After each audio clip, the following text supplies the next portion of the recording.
From mid-February through mid-May, we'll gradually plant our spring garden. We'll start some seeds indoors, but most will be directly sown in the garden, some under double cover, some under single cover, and the rest in unprotected areas of the garden. Today I'll show you our complete spring planting schedule, which is designed to produce early harvests and higher yields.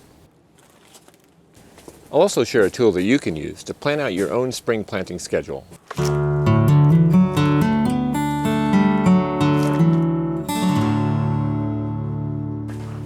Today's video is part 2 in a series of videos in which I plan to show exactly how we plant our spring garden from start to finish. In last week's video, I shared our complete garden layout, and today I'll share our planting dates. In subsequent videos, I'll show you all of our individual plantings that start in mid-February and end in mid-May. Let's get started with a quick explanation of the planting schedule tool and a look at what we'll be planting in February. The planting schedule is color-coded. Yellow means that seeds are sown indoors in the grow room. Red means that seeds are sown directly in the garden under 2 layers of protection. Orange means that only 1 layer of cover is needed, and brown means no cover is needed. To better understand how this works, let's look at the plants started indoors. Celery, collards, kale, leeks, and onions will all be started in the grow room in mid-February. Celery will remain in the grow room until it's planted out after our last frost of April 27th, which is represented by this vertical red line. Collards, kale, leeks, and onions, on the other hand, will be planted out without cover at the end of March or early in April. Though all of these crops can handle a frost, these dates are not set in stone, and I can always delay planting if it's unseasonably cold or there's snow on the ground. The rest of the crops we're starting in February will all be sown directly outside under 2 layers of cover.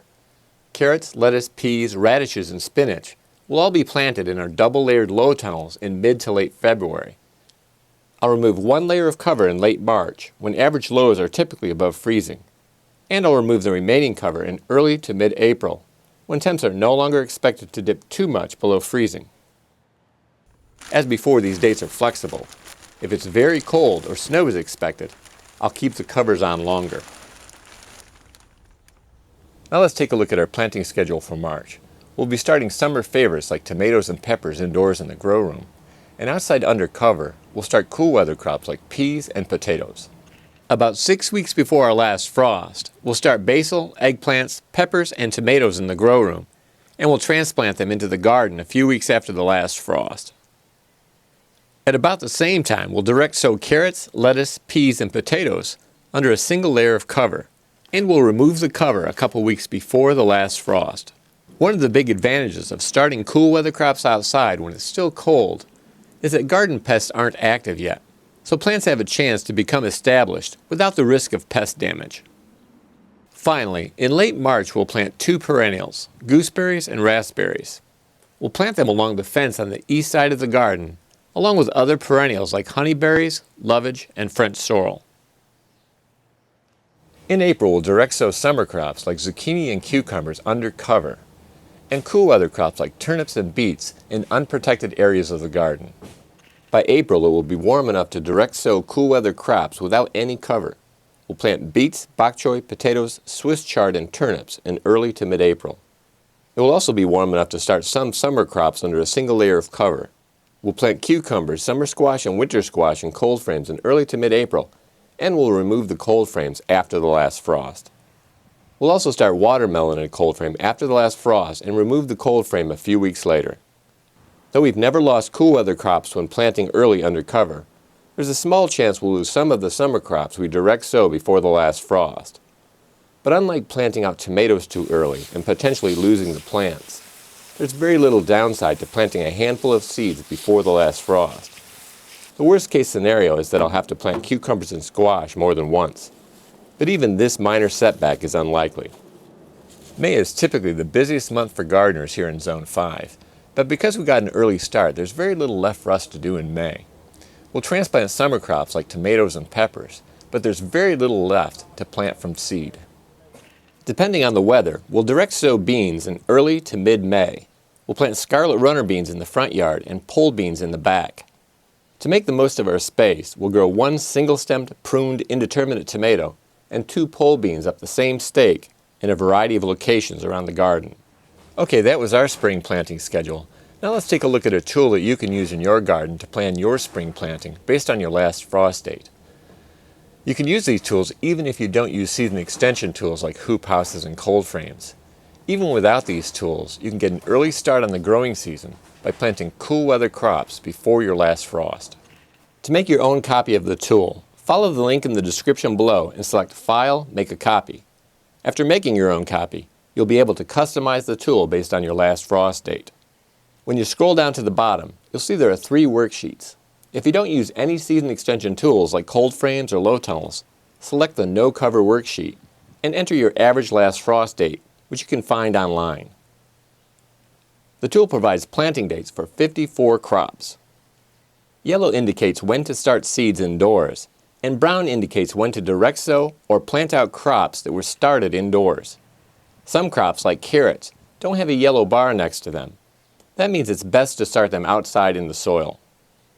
As you can see, even if you aren't growing under cover, there are many crops that you can plant outside before your last frost, which is indicated by the vertical red line. Of course, as always, you can delay planting if the ground is still frozen or there's still snow on the ground. But don't worry if temperatures are dipping below freezing just a little bit.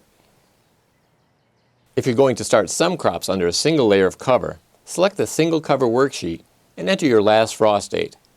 As before, yellow indicates when to start indoors, and brown when to direct sow or transplant. Orange shows when to start seeds outdoors under cover.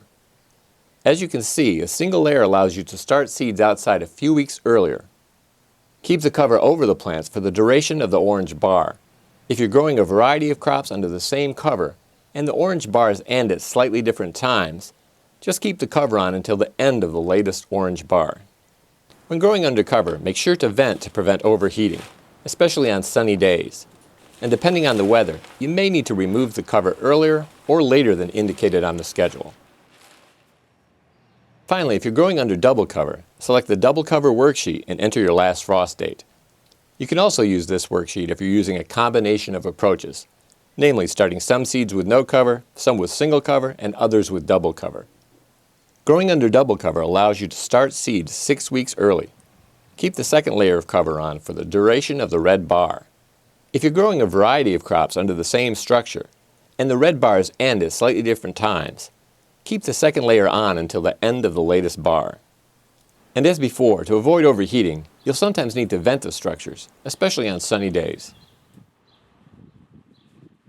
I hope this video will help you plan your garden in a way that leads to earlier harvests and higher yields.